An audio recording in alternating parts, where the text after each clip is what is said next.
Hola a todos, mi nombre es Juan y les doy la bienvenida a mi canal.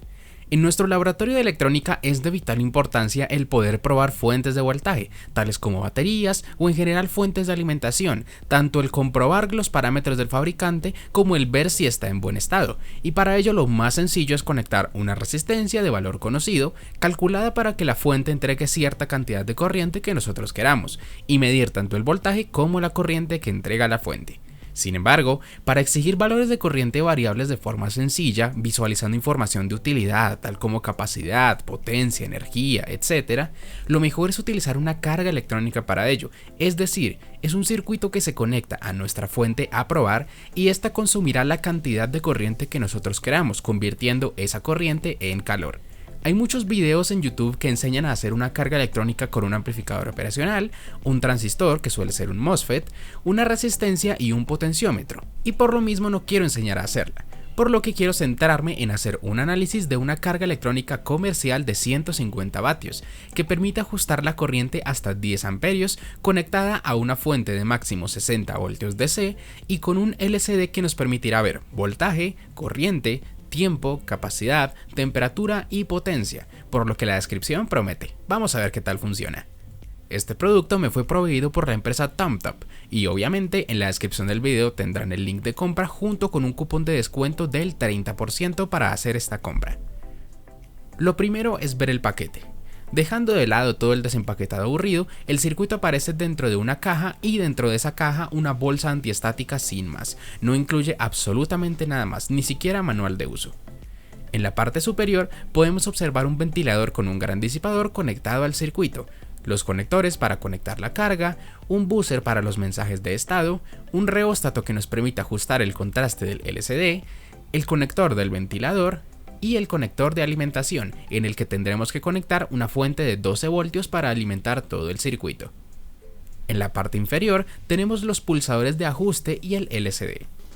Si giramos el circuito, tenemos en la parte inferior soldaduras, separadores metálicos y las soldaduras de la NTC, es decir, el sensor de temperatura.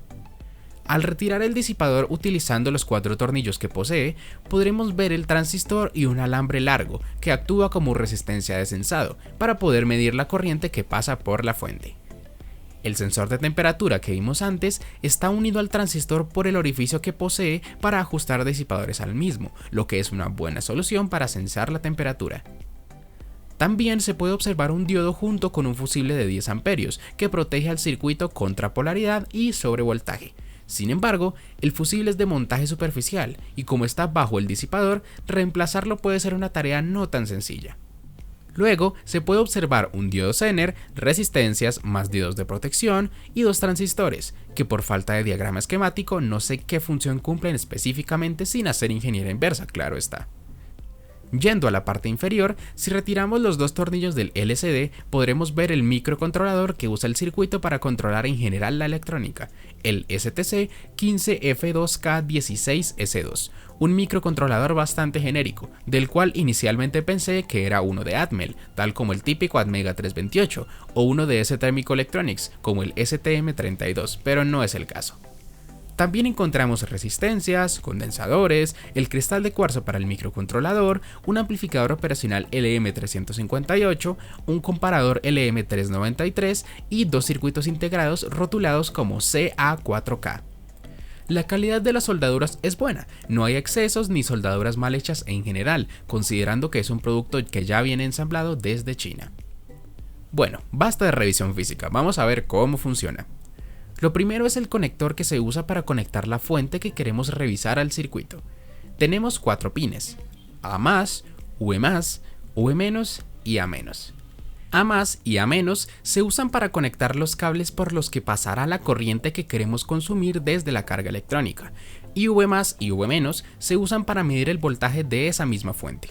Y ustedes dirán, si el voltaje se mide en paralelo, ¿por qué no simplemente poner 2 pines para consumir corriente y medir el voltaje en simultáneo?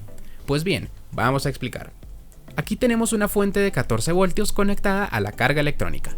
Conectamos la fuente a los pines en los que se le exigirá corriente a la fuente, es decir, A+ y A-, y conecto también la fuente a los pines de medición de voltaje, es decir, V+ y V-, uniendo entre sí los pines de voltaje y corriente.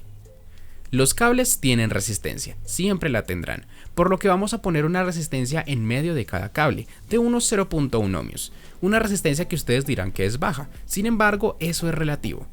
Si la carga electrónica exige 20 mA a la fuente, la caída de voltaje en cada resistencia será de tan solo 2 mV, por lo que el voltaje que mide la carga electrónica será de 13.996 voltios, lo que es prácticamente correcto.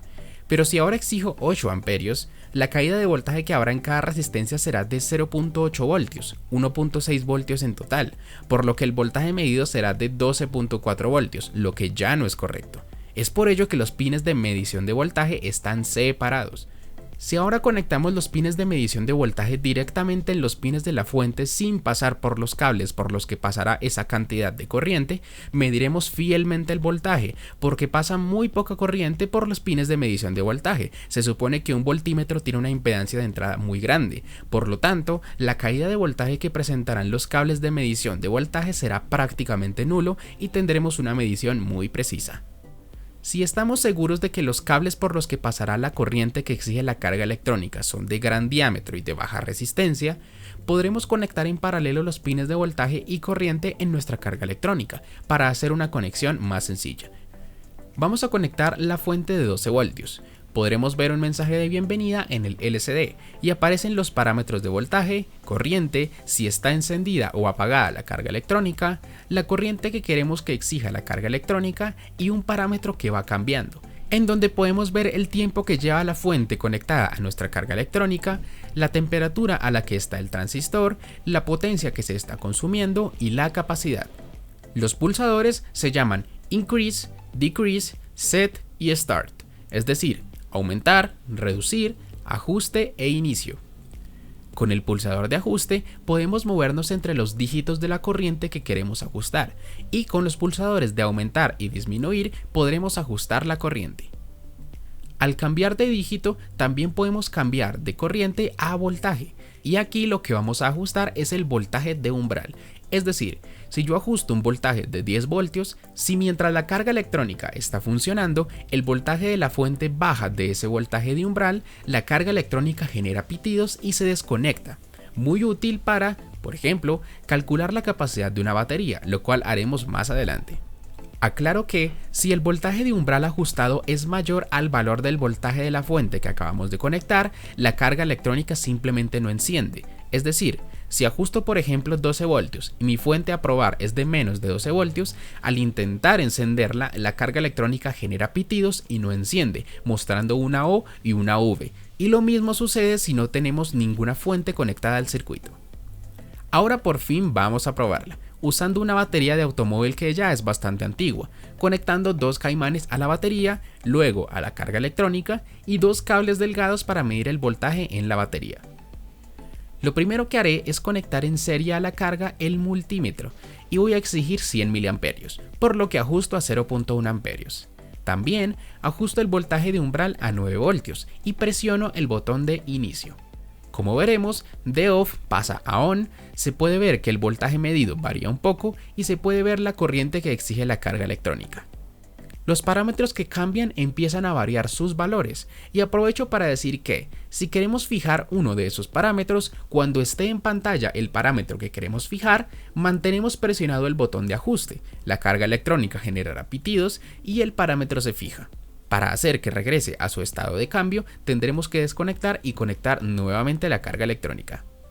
Adicionalmente, si queremos reiniciar los valores medidos por los parámetros variables, mantenemos presionado el botón de inicio, generará pitidos y se reinician, en donde cabe destacar que los valores se mantienen así la carga electrónica haya sido desconectada, porque esos valores se conservan en la doble EEPROM del microcontrolador. Como ya están pensando desde hace mucho tiempo, la corriente medida no es correcta. Sin embargo, al subir de corriente exigida, en este caso llevándola a 3.1 amperios, los valores se corrigen un poco más, ya que está pensada para consumir corrientes altas. No obstante, el voltaje tiene errores más grandes y eso me preocupa un poco, porque ¿de qué sirve tener el voltaje de umbral si el voltaje medido no es correcto? Adicionalmente, el ventilador se puede encender cuando la temperatura alcanza los 45 grados Celsius y se supone que el ventilador debe elevar su velocidad dependiendo si la temperatura se sigue elevando o decrece. Para mostrar un error fatal, que no sé si es falla de mi carga electrónica o es así de fábrica, conectaré mi pinza amperimétrica a la fuente para ver lo siguiente. No importa la precisión, y ya verán el porqué. Al exigirle 2 amperios a la fuente, puedo apagar la carga electrónica con el botón de inicio, porque este botón también cumple esta función, y la corriente deja de exigirse. Aquí todo bien. Pero si exijo una corriente llegando al extremo tipo 8 amperios, al apagar la carga electrónica podemos ver que no marca medición de corriente, pero la carga electrónica exige más corriente de la fuente, como podemos ver en la pinza amperimétrica, cercana a los 10 amperios, oscilando un poco, lo que es preocupante. Como última prueba, vamos a hacer la medición de la capacidad de una batería, en este caso una batería LiPo de 900 mAh. Una vez está bien cargada, la conecto a la carga electrónica, reinicio los valores de medición, ajusto una corriente de 450 mA, un voltaje de umbral de 2.5 voltios y enciendo la carga electrónica. Dejaré la carga electrónica trabajando y en teoría en 2 horas aproximadamente habrá terminado. Después de un buen rato, la carga electrónica genera pitidos, se desconecta y se puede apreciar en la pantalla la capacidad que midió la carga electrónica. Yo dejo a criterio de cada uno el que haya sido una medición correcta o no, comparada con la nominal que debería tener, que les recuerdo es de 900 mAh. Y bien, vamos con las ventajas y desventajas. La primera ventaja es la comodidad de uso, puesto que tiene muchos parámetros útiles para utilizar y la inclusión del voltaje de umbral para desconectar la carga electrónica, sin mencionar que los parámetros son bastante buenos y en general pueden ser muy útiles para poder calcular diferentes aspectos. La segunda es la línea aislada entre medición de voltaje y los pines por los que pasa la corriente, para poder medir tanto corriente como voltaje con mayor precisión. La tercera es la calidad visual, porque, por lo menos para mí, me pareció un circuito lindo, porque hay circuitos que pueden funcionar muy bien, pero visualmente son horribles. Sin embargo, también tenemos desventajas. La primera es la imprecisión en la medición de voltaje, porque confiar en un voltímetro descalibrado no es para nada cómodo. Sin embargo, aquí les puedo proponer una solución. Como nos pudimos dar cuenta, el voltaje que medía nuestra carga electrónica era un poco mayor al valor de voltaje original. Por lo tanto, si nosotros aplicamos un divisor de voltaje utilizando un trimmer a la entrada de medición de voltaje de la carga electrónica, podremos hacer un ajuste fino de este voltaje medido, y así podremos convertir esta desventaja en una característica más, aunque claro, obviamente el producto no debería tener este tipo de fallas de fábrica.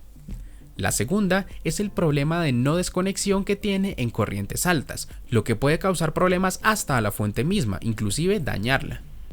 A mi parecer, es un producto que vale la pena comprar si pensamos darle un uso de máximo 6-7 amperios con un voltaje no tan preciso para probar fuentes de alimentación en corrientes bajas y controladas, y más aún con el cupón que les di, porque el precio base es de $35, pero con el cupón, como les dije anteriormente, baja a $25, un 30% de descuento. Y bien, esto es todo. Si quieren más reviews de productos de esta empresa o de alguna otra, coméntalo en la caja de comentarios. De momento, yo me despido. Nos veremos en próximas reviews. Hasta la próxima. Chaito. Gracias por ver este video. Si te gustó el contenido que viste, puedes darle manito arriba al video y suscribirte al canal. Pero antes de irme, aquí te dejo 2 otros videos que podrían interesarte. Y si aprecias mi trabajo y mi conocimiento, en la descripción de este video te dejo mi cuenta de PayPal para que así puedas hacer alguna donación para continuar con esta labor educativa.